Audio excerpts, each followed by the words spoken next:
Wednesday. I guess when we get to this hour on a Wednesday, we're halfway done with the broadcast week, at least for this show. And it's been a hell of a week, man. We got a lot to update you on this afternoon. If you're just jumping in the car, I'm going to start back at the top here in a minute and get you up to date on everything that's everything as we move through a Wednesday. Lonnie is Furniture Company bringing you the show tonight. I always spell it for you in case you just want to jump online and look at some of the brands and some of the stuff they do. Launius, Lonnie is Furniture Company.com.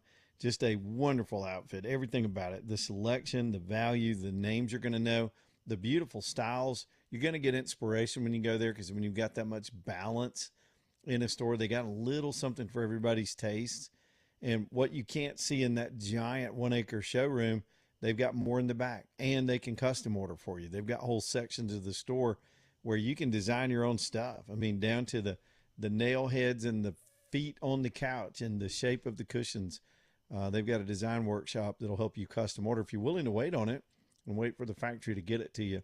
Y'all, it's Launius Furniture Company, Launius, in the little bitty town of Kimberly, Alabama, up in North Jefferson County.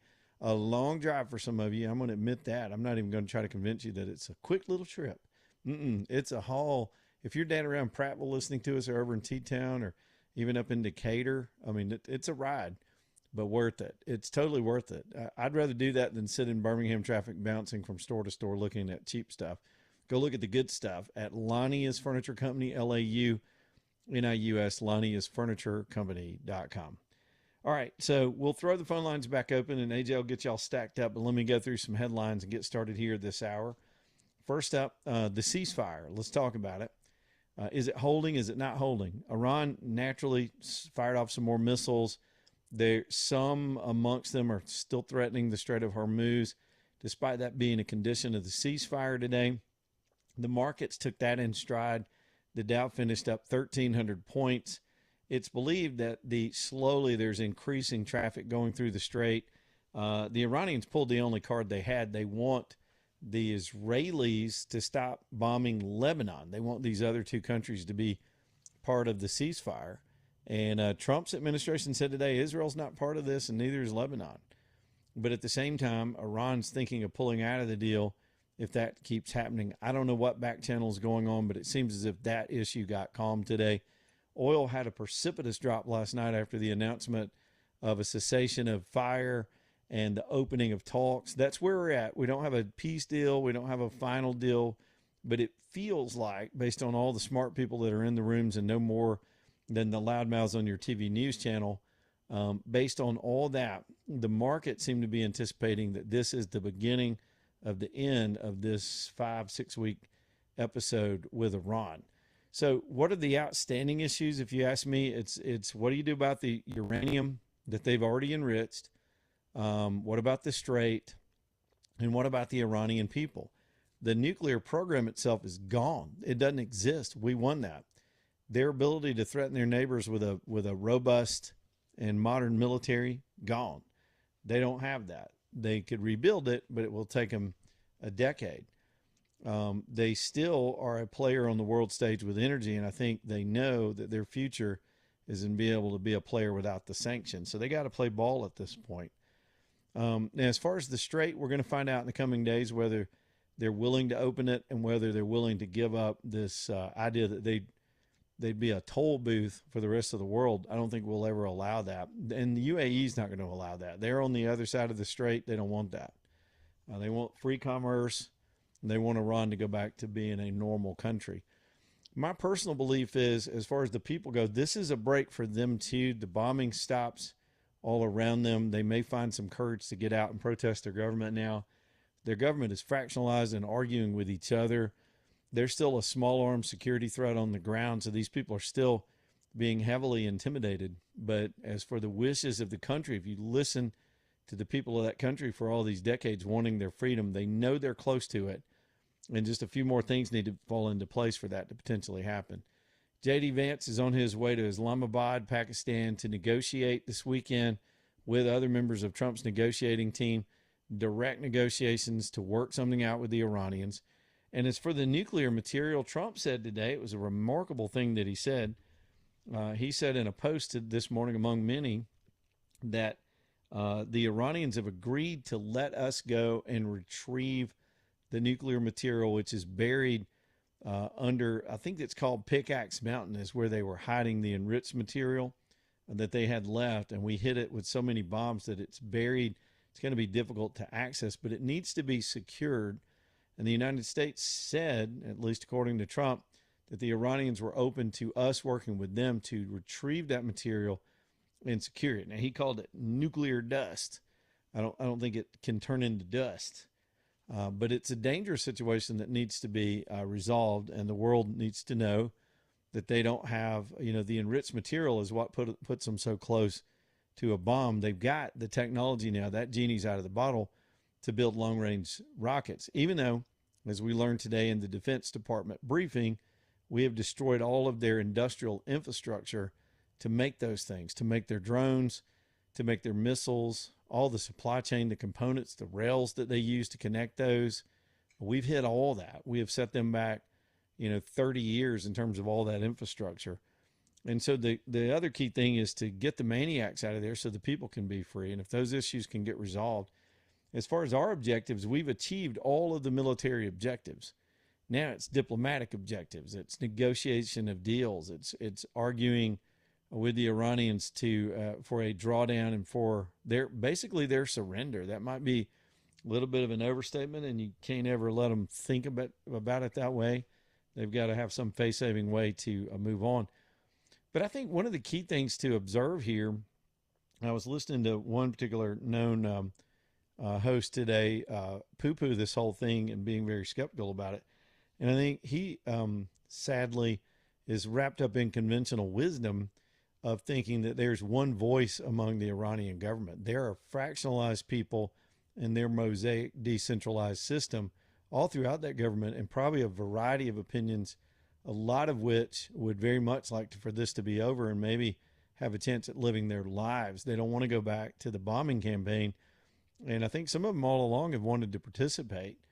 Now that 2 or 3 layers of leadership are gone, they're open to do that kind of stuff. Now, as far as public polling, I don't know how accurate this is because, and I'm skeptical of a lot of public polling, and y'all know I've got a little bit of a background working with pollsters, and it's almost impossible to do a legitimate poll less than 24 hours from an event like this. This time yesterday, we didn't know what the deadline was going to bring. We didn't know there'd be a cessation of fire in the beginning of talks. All that broke around 4:30, 5 o'clock last night. So we're still not even 24 hours out. Yet there's a poll out today, and it's a good poll for Trump, saying that 66% of Americans support a 2-week cessation of fire if Iran opens the strait. Only 10% disapprove.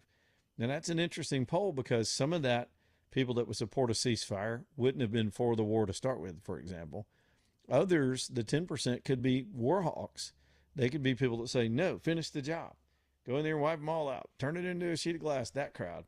So I don't know how the poll breaks and who's supporting what, but at least this move seems to be met with considerable optimism. Almost all the markets were up close to 3% today. Big numbers on the Dow, the NASDAQ, and the S&P. That's good for people to start to return to some normalcy. Again, oil dropped last night on the announcement, about 15% from about $115 down to the low 90s. And it sort of stayed in the low 90s today, mainly over the confusion as to whether or not the strait is actually open. Even though we did see some video of ships going through, it's not a great volume of ships, and that seems to be, the threat seems to be there, at least going into the evening tonight here in the United States of America. Now let's do some phone calls. I think that's going to wrap it up. That is the biggest take I have on the headlines so far today. Let's go to Earl, who's on line 1 up next. Earl, what's up, buddy? Not much. The folks that are protesting no kings don't know who the kings are. Yeah. The kings in the USA are the legal citizens that go and cast their ballots.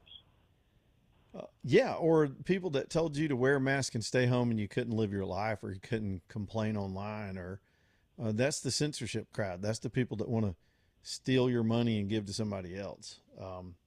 Anyway, y'all get that. What else you got, Earl? That's it. Have a blessed day, bud. All right, man. I appreciate that. Here's Linda Lou up next on line 2 about the Iranian situation. What's up, Linda Lou? So I just want to know, do you honestly think we can negotiate with Iran? No. Yeah, I completely agree. I don't think there's any way. Of course, I was born in 61. We've been at war with them, and they have killed so many of our citizens since I graduated from high school. I don't believe anything they say. Well, it depends on, I guess, who they are, because the hardliners that matriculated into leadership positions over the last few years and had command over people and were the true believers, they're all dead. The remnants of that, there may still be some true believers among them, but they've seen bombs go off and it looks like the sunrise, and they've got a different reality. They've got a choice of them and their families living. Trump always also likes to dangle the prosperity option in front of people. You could become part of the world and live in peace with everybody else. Some in the Iranian government will take that bet. They will do it. I believe they'll cave. I'm not saying they're being honorable. I'm saying they'll cave. There are others that believe they are commanded by God to fight this war to the death, and they're never going to acquiesce to anything. So it depends on who is made up on the negotiating team on their side that has survived so far and is there to make any offers or accept or reject them at all. Point plan, like we are allowed to create nuclear weapons, basically, is what it said.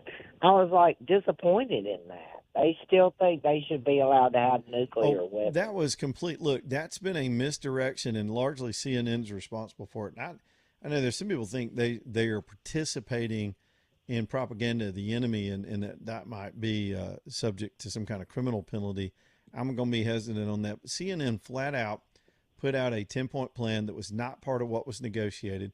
That was an old plan that somebody circulated. They got it from a source in Nigeria and claimed it came from Pakistan. They knew when they put that out yesterday that it was illegitimate. And it circulated for hours until some people that wanted this not to be true, there not to be peace, for Trump's team to fail, and pulled for all of our people to fail, to be honest. They kept repeating those talking points. That's not on the table. The president, through his spokesperson today, made it unequivocally clear that we will never accept those terms and would not have stopped shooting under those terms. We're talking about a whole new framework. What's been offered, according to the White House, is 15 things that Iran wants that are not on that 10-point list. And we've got our own list, and they're trying to put those two together and see if we can come to a compromise. So, do you believe we need to start deporting Islamists that came in here falsely, that believe that say death to America? Yes, anybody that's Yeah, declared enemy thank of this God country, you yeah, believe that. Yeah, anybody I do that's a too. declared enemy of this country, committed fraud to get in here, or did any of those things, should be out of this country. Even, the thing about Sharia law, that's not a religion, that's a legal code that is anti the United States Constitution, and it cannot live alongside the United States Constitution. It is anti-Constitution, and we've got to confront that issue too, wherever it's trying to be established. Can I ask you another question? Yeah. Remember, I don't know if you remember this, but I remember when I was young and a teenager, and they had the Iranian hostages. There were signs in everybody's yard when you would drive through the country that said "F Iran." Oh yeah, we hated them. Remember that? I completely remember that. Yep. Oh wow. So Anyway, Linda, I just Linda Lou, didn't good know. call. Good call. Okay, love you guys. Bye. Love you long time. I also remember my best friend Terrence. AJ, you want to hear a juvenile delinquent story from my past? I said something smart as to my English teacher, Mrs. Stevens. Me and my buddy, we got busted in class. So she gave us after school detention for 3 days. We were supposed to come to her room at 3 o'clock. We couldn't go home. We had to sit there and be in detention just for running my mouth, believe it or not. So my buddy Terrence, he wasn't in on it. She had nabbed me and Greg. And we all walked home from school together. So this was during the Iranian hostage crisis. They were holding our hostages, and every day on the news it was day 47, day 48, day 56. We were all counting the days they were being held. And, there were signs everywhere that said free the hostages. My man Terrence, AJ, I'm sitting there in the class after school with Greg, and he makes a sign and puts tape on it and sticks it up in the window. And I'll never forget this. I was in the 7th grade, and it said, "Free the hostages, day 3," meaning us, the hostages. He's trying to get us. He called her Ayatollah Stevens. I hope he's listening right now. We were calling her Ayatollah Stevens, and they were holding us hostage. It's not very funny, but it was then. All right, where are we at? Let's go to George on a cell phone. What's up, George? Hey, Leland. When you opened the show, you were talking about everybody being on pins and needles yesterday Yeah. up to the deadline. And I thought of 2 movies that would give you that same feeling. High Noon is about a 90-minute movie, and it's 90 minutes in the movie from like 10:30 in the morning until high noon. Yeah, where it And follows the clock. Yeah. And then the other one is Fail Safe, which is about a nuclear fight between us and Russia. And it was in the mid-'60s. And it follows the clock real tight, too. Yeah, it was a TikTok all day. It was like an episode of 24. Clock was ticking down. The whole country was watching. And a lot of that was hype. Trump, I think, all along knew what he was probably going to do by the end of the day once the talks got going. Good suggestion, though, George. I appreciate that, buddy. Hey, man, we got to get this break in here, AJ, and then I'll come back and hit these phones. Y'all are slamming us today. I love it. Good conversation. EcoView Windows, ready to save you some money. You got to spend money to save money. Sometimes it's true. And if you make this investment in your home and get proper windows, if you're dealing with single pane, even in a newer house, a quick season or two can cause those windows to expand and contract and get gaps and become leaky. If they're not double pane or even triple pane and gas-filled windows, your money's going out the window. And you can tell it in the winter. I talk about it all the time. You can feel the cold air seeping in. In the summer, man, it's going the other way. And all you know is you're miserable. It's hot and you need some relief. You can't even sleep. Nothing like trying to sleep in a muggy house. It's probably your windows and your cooling system is working overtime to keep you comfortable, and you're wasting money and wearing that system out.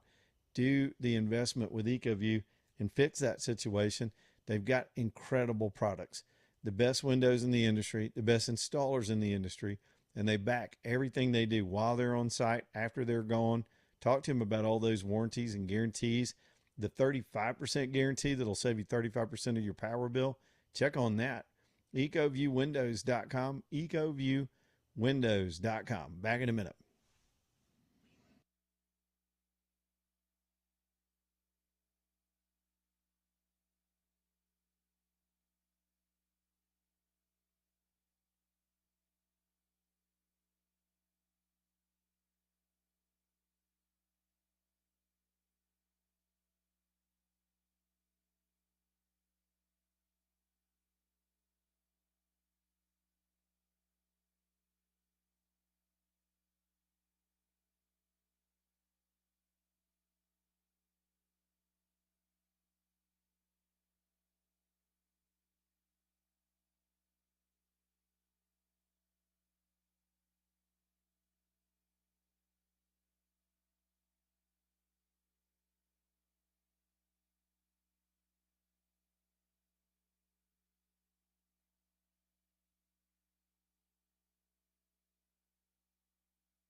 All right, y'all, let's go fast. Michelson Laser Vision bringing you the show tonight. You know, all I need to see everything I need to see these glasses. If y'all are watching online, I have these readers I'll carry around. I only wear them a couple times a day.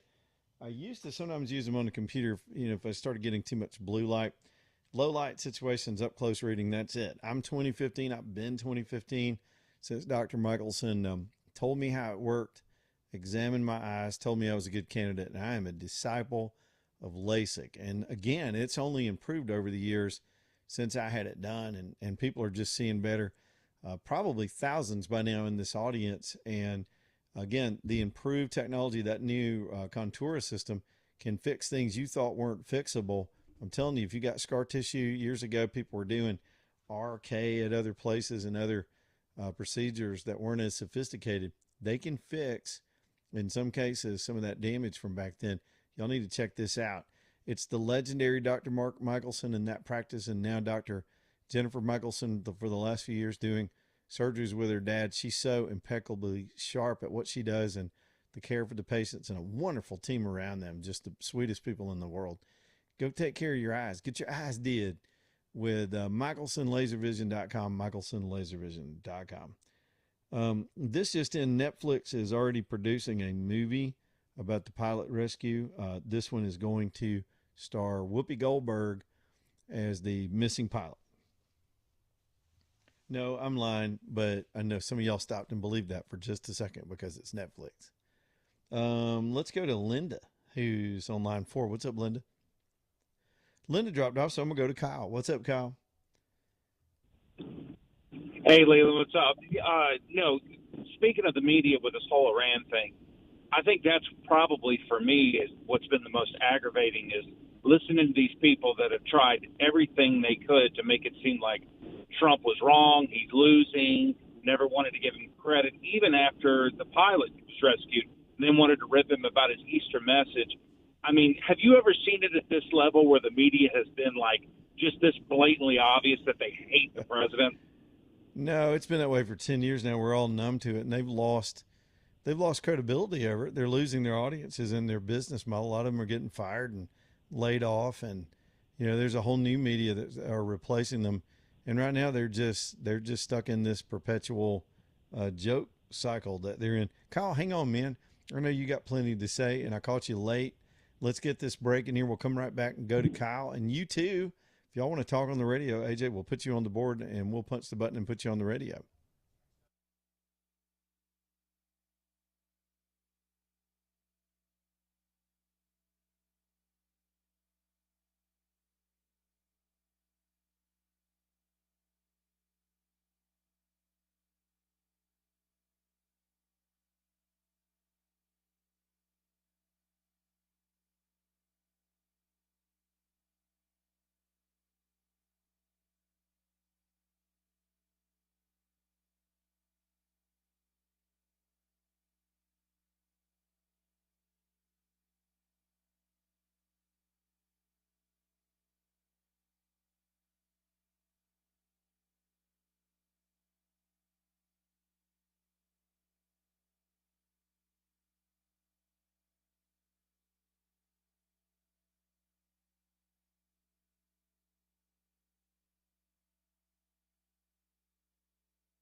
All right, here we go, 4:35, and we'll jump back on the phones with Kyle and then keep on trucking.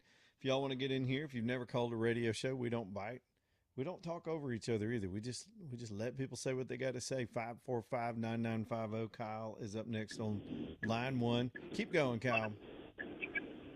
And that's what we love about you and AJ Leland is, like you man. said, you just let people be who they are.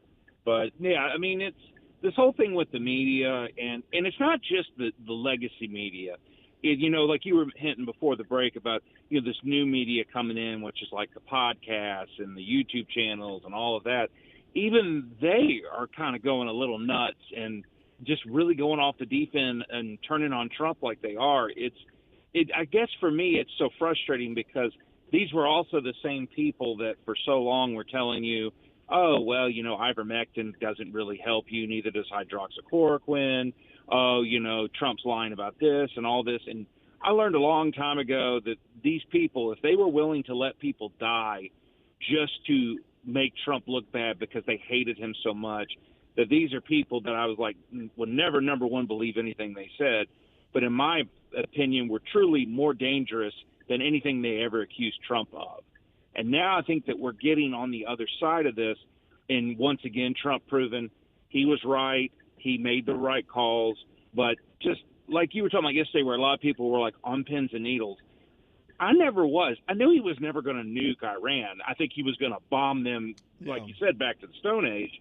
But he was never going to nuke them. But these people that were flipping out over – he talked about destroying the civilization, and, oh, my gosh, he dropped the F-bomb on Easter. And I'm like, apparently you never grew up in my family. There were other words that were used on Easter, trust me. But I guess it's the pearl clutching. It's the, oh, my gosh, I'm shocked. It's just like I've said, I know I've asked you this a bunch of times, but are they ever going to learn it just doesn't work with us anymore? Nobody cares. Nobody buys it anymore. Well, no, because I think they're talking to themselves at this point. They're having a mental and emotional breakdown. They need validation. It's true. When you're losing, you got to find something to cling to. And so they reinforce each other's poor arguments. And the good news is they're not reaching people in the middle that are disassociated with, one, day-to-day keeping up with everything. Two, both the parties, they're not dug in based on party identity or even ideology. But they will show up and vote in a lot of the elections, even the midterms. And you had the generic ballot test the other day that showed the Republicans up 5. As much as I'm frustrated with the Republicans, and I think they're largely a group of charlatans, they're not Democrats and thus dangerous in that way. And that's good for the Republicans. Republicans, if they are tied in the generic ballot test, which is nothing but a brand approval, one brand versus the other, it's not individual. It's not really predictive, but it can predict the climate. If Republicans are ever tied in that number, they're winning because there's a bias in the polling, the way that's been conducted for years now. I've always been able to go back and measure it. So the Republicans were +5 the other day, and here we are still in the primaries, but heading into what could be a hell of a midterms, especially if this gets resolved, the economy rebounds like it tried to do today, at least in the markets. What we need is a reduction in interest rates and a couple more things to go right. And it's prosperity summer. But yet these same people you just talk about will find something to bitch about. I mean, they hated the U.S. hockey team. They don't like the ballroom, which is privately funded. They got a federal judge to try to stop that. What else do they'll bitch about anything, and now it's falling on deaf ears too, both the moderates and, of course, people that are their opponents. They're just making noise to hear themselves make noise right now. Well, and you're 100% right. And what's so amazing about it is I actually heard it was one. I was at Lonnie's Furniture, and I was actually talking to one. I cannot think of his name, but it was one of the guys that was working there. He was showing me some furniture, and we just got to talking, just shooting the breeze about all of this. And he made a comment, and I thought it was one of the greatest things I ever heard somebody said. He goes, the funny thing about it is, he says, he was talking about, derangement syndrome. And I said, yeah, Trump derangement. So he goes, yeah, but he said, have you ever thought about it? He says, you ever thought about what the word deranged really means? He says, you're seeing it live now. When you hate somebody so much, logic and everything goes out the window, that you are so egotistical that you cannot admit that somebody's right. or they're doing the right thing. It's, no, I hate you, so everything you do, I have to go against. And I was like, I never thought of it that way. And he said, yeah, but think about this too. Look what it's doing to them. And it's everybody's seeing people that are like the middle of the road people or the conservatives are looking at them like, oh my gosh, you're either possessed or you're crazy. Well, And he says, and that's not a winning combination. But now there are going to be some people that are going to go with that and they're going to agree. And hey, if you don't like Trump, you don't like Trump. But is what he is doing, is it the right thing? That's the question you always got. But they can't answer that question, because then they're like, well, if he is doing the right thing, I got to give him credit. Kyle, I think it's even bigger than that, and I think it applies to both ideological sides right now in the way we communicate. And I'll throw you a deep ball and say this. It reminds me, I think it's an old Shakespeare quote from one of his plays where they talk about a pack of wild wolves whipped into a frenzy at the sound of their own yelping. A pack of dogs will do that. They get fired up, and then the other ones get fired up, and they groupthink until they almost become dangerous as a pack. Nowadays, we've got this, and there were 2 studies out last week, and I'm saying this as a caution against everybody listening to me as well, because we've got people on our own side that have become paranoid over the reinforcement they're getting through being on too much social media. And so what happens there is all you're getting, these new studies, one of them was done at one of the Ivy League schools, I think it was MIT, put this out last week, that some of the AI platforms are just reinforcing what you already believe and compounding it every time you ask them a Q question. They're not challenging your thinking, and people come away even more, devout into what they thought in the beginning, and it's driving people crazy. That works positive and negative. Does that make sense?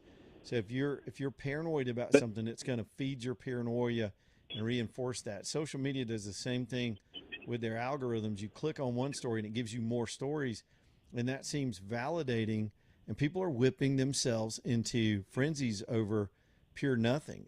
We saw it yesterday with the announcement of the ceasefire, and we've got people on, quote, our side of politics that do the same thing. They called this show. They're bought up into conspiracy theories, things that don't connect in the real world anymore because it's all they're seeing. And a sign of lack of intelligence when you can't learn. Okay, learning is important for the human brain, and the way we learn is to be confronted with something we didn't know, or to change what we did know and to confront new things, or humble yourself and look for other answers. And we've got this one-dimensional thinking. Even you mentioned COVID. During COVID, we were told not to question science, that science was pure and complete. During the whole climate change scare, which has run for the hills lately, they told us not to question the so-called science about it. Science by nature questions itself all the time. It always has to challenge its assumptions, and we're getting to a place where we're not allowed to critically think anymore, because all we want is validation so we can dunk on somebody else that we know online, and that is dangerous for everybody if we're not having healthy conversations. And you're right, and that's what I think one of the reasons, not just your show, but the whole lineup on Talk 99.5 is because people can call in and say, well, this is what I think, and you guys will give an honest opinion, and you will tell them, say, look, I'll tell you what I think. You can either take it or leave it, but you don't kind of parrot what everybody says. Just like at the Jawbone Jam about 2 years ago, when I met you and AJ, and I asked you, I said, hey, does this shirt make me look fat? And you said, no, your face does. And I was like, did I? Okay. Yeah. Get off my radio show, Kyle. You're trying to be funny now. All right. Good call, man. That's how you do it. All right. Let me see. Let me talk about Danny Knowles, and then I'll grab a couple more calls. My man, Danny Knowles, the Knowles Group, doing a lot of hand holding. I'm sure they were skipping around the office. Well, that's the thing. I was over there last Tuesday before last, when we had this big market day. It was up 1,100, big day on the markets. You'd think they would be going nuts, but I'm telling you, they were so calm. And that's exactly what I tell you about their office. Big days, they're calm. Crazy days, they're calm, because they've got longer term strategies. They're not playing the highs and lows and playing casino with your money. They're playing math with your money and long-term averages. And they've got analytical tools that'll help them place your assets in things that are going to ride it all out and be there when you need it. And I wouldn't even know how to start telling you to do that. And most of us wouldn't know how to do it with their own money. And let's be honest, when we have these crazy days, in the equities markets, most of us would operate on emotion. Then you'd be like a bunch of left wingers, just running on emotion and not able to think. Let them help you with your money. Short term, long term. Danny's a lifelong friend of mine, and all I know is I trust him to shoot straight with you, tell you his honest opinion, and do his best for you. Y'all get together and see if it's a good fit. It's the Knowles Group, N-O-L-E-S, theknowlesgroup.com, theknowlesgroup.com. Let's get Scott in here on line 4. Y'all are really jamming the phones. This is great. Scott, what's up, buddy? Hey, what's going on? Man, Leland, I will say, man, I really like Trump. This is depressing. I feel like Trump made a major mistake here. He's looking for a way to, off path, off ramp to get out of his mess. I think he thought like bombing them, they would maybe fold and a new regime would come in, and it's just a huge mistake. It's been 38 days. The regime is completely gone. The threat to the world is gone. NATO's been exposed. We've got our own oil reserves. Gas is going up a little bit. That's a mess. Gas Seriously. is expensive. We're in another Middle East. That's not a crisis. The last 3 Republican presidents started a war in the Middle East. Right. So it's like, and I'll say not a war, but you're bombing them. Why are you bombing them? He just said he got rid of nukes like 2 months ago. Well, no, they hit Fordham, which was one of their. They hit Fordham, which was one of their facilities. They weren't able to dismantle without a multifaceted attack. You couldn't dismantle their whole operation, and they went right back to work trying to reconstitute Fordham. These people are maniacs. They're a terrorist government. They've been slaughtering their neighbors and us since 1940. Scott, how old are you, man? weapons of mass. They got weapons of mass destruction over there. No, but Come they were on, close. Dude. You got to question. Hey, why did Barack Obama send them? Let me ask you this, their leaders, Scott. Right? We don't do that on the show. So just listen to me. We'll go back and forth. I'll give you time. Why did Barack Obama engage in high-level negotiations for most of his administration and send them billions of dollars in the dark of night? Why did he do that? Because he's an idiot. Well, what was the goal though? What was the purpose of all that? Man, I hate to say that. I think Barack is a Muslim sympathizer. So I think but he was trying to dismantle their nuclear program. They had a nuclear program. They've always had a nuclear program. Well, they started developing it after they got done with the Iraq War. How old are you, Scott? 55.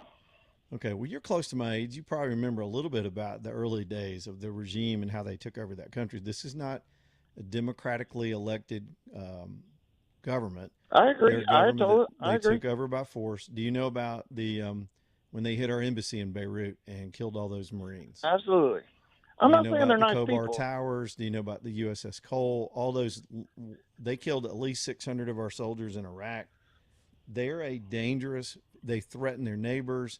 They threaten us. And if they had gotten the bomb, and they've admitted they had the enriched nuclear material, we just saw them shoot a 2,500 mile ICBM during this conflict. So they had a long range that nobody knew about. They'd never admitted to the world till they shot the thing at Diego Garcia. All they had to do was put the uranium on the tip, and the whole national conversation over Iran, their ability to chuck off the Strait and to threaten the world, goes exponential the minute they've achieved a bomb. We couldn't even done what we just did under those circumstances right. Once they got Can bombed. I say So something, Leland? the clock had ticked to the point where it was time to finally do something. Sure. Can I say something? Yeah. That's what the military industrial complex is every time. Oh, they're about to do it. No offense, 3 months ago, Trump himself said we eliminated their nuclear threat. But now you got to go back in again. This sounds like Israel wanting to launch an attack. How would you possibly I get think to finish. that? It sounds like Israel wants to launch an attack, and Trump doesn't want to do ground troops. And hey, yeah, we did. No ground offense, troops. when you launch an attack, you should take over the Strait of Hormuz. That Scott, should be your primary goal. We did ground troops.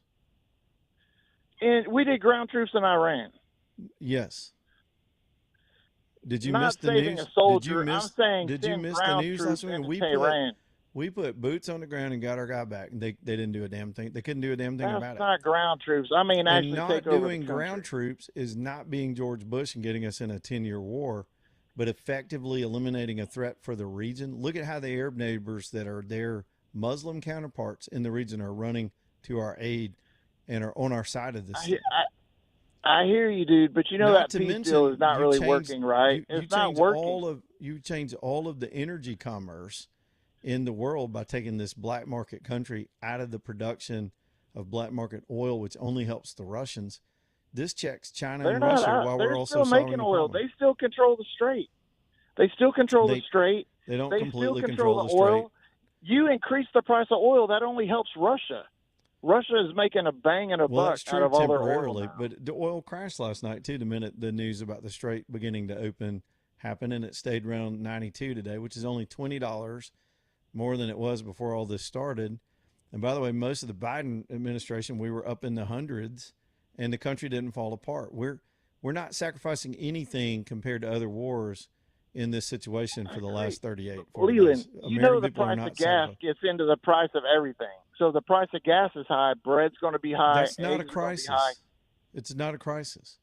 It's expensive. Leland, It's if you agree inconvenient. with Lindsey Graham, you know Do you you know got a what? problem, right? No. Do you know what If a you agree with crisis Lindsey is, though? Graham, you know you got a problem. A crisis is World War II sending off tens of thousands of people to fight Hitler and having to do and go through rations, gas rations where you can only get gas every 5 days, flour rations where you couldn't make bread at home.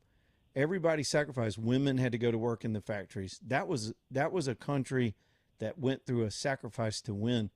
We're bitching because it costs 20 more bucks to fill up. That's your Make big. That's America your great. big. Make America great again. Don't make Iran great again. Make America great again. All right, Iran man. wants money for all the stuff we bombed. That's part of their peace deal. This is. I'm just saying it was a mistake. They It was a don't mistake. dictate the peace deal. You're buying into the 10-point plan that CNN lied about last night. That's not on the negotiating table right now. You can't be that naive, Scott. You're a pretty smart guy. I know, but you know Israel is bombing. Yes, Lebanon. Lebanon. Like Yep. it's not over. Like this is not over. There's And a matter of terror fact, Israel has a terror Israel is organization on its complaining northern about border Trump. called Hezbollah that they want out of existence, so they're not threatened by them. Israel wasn't part of the peace deal. Trump. This I'm telling you, I it's thought going to Israel look. was This is gonna dictating the be a peace. I stain thought on Israel Trump. was dictating the war. If Trump could end it and call a ceasefire without Israel, who's dictating the war now? That's a fair question. I think Israel's still doing the war. Well, they're So doing what I'm what they saying do is, you because lit they're the a ones that match. live in the You lit a neighborhood. match that you can't put out. You started a fire that you can't put out. You absolutely it can was a put mistake. it out. You watch what happens the next 2 weeks and call me back. I hear you. All right, Leland, you're still Yep. cool, bro. I try my best, man. Good. Appreciate talking to you, Scott. Quit watching Tucker Carlson. That'll rot your brain. What time is it? Oh man, I got to hit the break. Good call, Scott. There you go. Hazmat and Sam, you guys are next. Back in a minute.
All right, y'all. Blakely's Bouquets, Blake, Blake. Make sure you spell it right. Blake and Lee, Blake Lee's Bouquets. Two names, they put it together, made Blakely's Bouquets over in Homewood. They're in Edgewood if you want to pop by and see them. If you're a flower person, want to be a little more hands-on, maybe design something creative or custom for Mother's Day or graduation season or whatever the occasion, they're happy to see you and work with you that way. If you're lazy and flower illiterate like me, I don't know what I'm doing. It sure does make it easy to open up their website and look at the pictures and click on them and pick one that you like and put the message in and pay for it, and it's sent. I love that they send you a little text and let you know it made it. This is a wonderful flower shop. We all need a good flower shop in our lives to love on people from time to time. Make Blakely's yours over in Homewood, and again in Edgewood. Blakely's Bouquet. Spell that name like I spelled it for you. BLAKELEES. Blakely'sBouquets.com. All right, let's go to let's get these calls in. Let me see if I can squeeze two more in before the top. Hazmat is on line 2. What's up, Hazmat? Hey, it's Jim, man. Yeah, so as much as I would like to take the time to continue telling the truth about fundamentalist Islam after your last conversation, I kind of wanted to change the subject for a second. If you had heard this quote from a Democrat woman in Georgia running for State House, District 120, her name's Susanna Karatasos, or No anyway, idea. her position, her quote is, "We're going to have a punishment for MAGA." She says, for voting Trump 3 times, it needs to be that they will lose their internet access for 4 years. They cannot post videos or comments on social media for 4 years straight. So none of us are subjected to their lies and misinformation while we are rebuilding the chaos that they caused. So it's like, as you've been warning, in the last week or so about, probably before that, we only got like 2.5, 3 more years of this, and then potentially everything could be undone again. Oh, yeah. And I just wanted to kind of just float the question that we're probably going to find ourselves asking more and more, since that, of all things, her claim is just even a tame version of what some of these people say. How are American citizens ever going to continue living, coexisting with these people in the future moving forward? So I'll just take the answer off the phone. All right, man. Hazmat, yeah, that's an alarming quote, but this is some no-name, low-level, ridiculous politician who would never have the power to do any of that anyway because of the brilliance of our founders.